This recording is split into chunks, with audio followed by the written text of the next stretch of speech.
Mélenchon va-t-il être le prochain à être inéligible en 2027? C'est la question qu'on va se poser après son tweet d'hier qui devient très perturbant. Nous sommes contre l'exécution immédiate de la peine d'inéligibilité. Cela va contre l'état de droit qui prévoit que pour qu'une loi soit acceptée, il doit y avoir des recours possibles pour toute peine. Et il y a des recours, Jean-Luc Mélenchon, sauf que la justice, ils ont estimé que vu la gravité de la situation, Marine Le Pen ne pouvait pas postuler à un poste dans la fonction publique vu la gravité de la peine. Alors il y aura un appel, mais pendant l'appel, elle est inéligible. Comme ça se passe quasiment pour la plupart des gens qui font un appel. Il y a ce que vous avez en justice, par exemple, un juge des libertés, qui peut estimer que pendant l'appel ou pendant l'enquête, tu ne puisses pas travailler avec tel ou tel public parce que ce qui t'est reproché est beaucoup trop grave. Ça s'appelle la justice. Il n'y a eu aucun problème de justice sur ce coup-là, monsieur Mélenchon. Bon, derrière, il finit, aucun d'entre nous n'a dit que la peine d'inéligibilité n'était pas légitime, notre programme prévoit l'inéligibilité, blablabla, lui, ce qu'il dit, c'est que ça doit pas être provisoire. Bah, moi, je dis que si.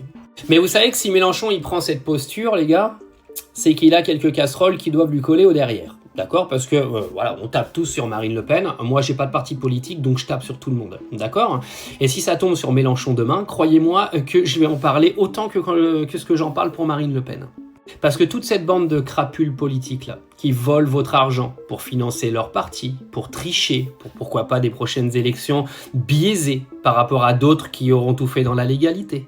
Ah, croyez-moi que s'ils peuvent tous tomber, les Le Pen, les Mélenchon, les Ciotti, etc., eh ben, il faut qu'il y ait une justice qui soit extrêmement dure envers ces gens-là, parce que vous, en tant que peuple, vous êtes les premiers à venir dire que tous les puissants font ce qu'ils veulent parce qu'ils sont protégés par la justice.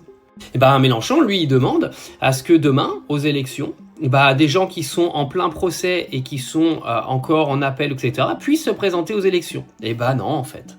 C'est tolérance zéro, comme ce serait tolérance zéro pour un pauvre salarié qui se lève le matin pour aller bosser à 6 heures. Et on n'est pas en train de parler de partis politiques, les gars. On est en train de parler de puissants qui te volent ton argent pour financer leurs partis politiques corrompus. Vous vous rendez compte quand même qu'il y a quand même aujourd'hui peut-être 15 millions de personnes en France qui sont en train de défendre une meuf qui a gratté 4 millions d'euros pour financer son parti. Elle a gratté 4 millions de votre pognon. Imaginez ce qu'elle fera quand elle sera à la tête du pays. Et je le répète, elle a été prise, son procès il est passé, moi j'attends pour lui, j'attends pour les autres, et on verra ce que la justice elle fera.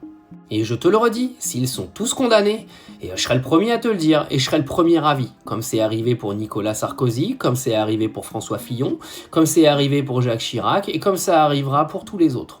Vous êtes les premiers à parler de démocratie? Gardez une séparation entre la justice et les gouvernants et vous verrez que votre démocratie, elle ira pour le mieux. Parce que je peux vous dire que si vous laissez la justice dans les mains des politiciens, je vous laisse même pas imaginer ce que va devenir votre pays.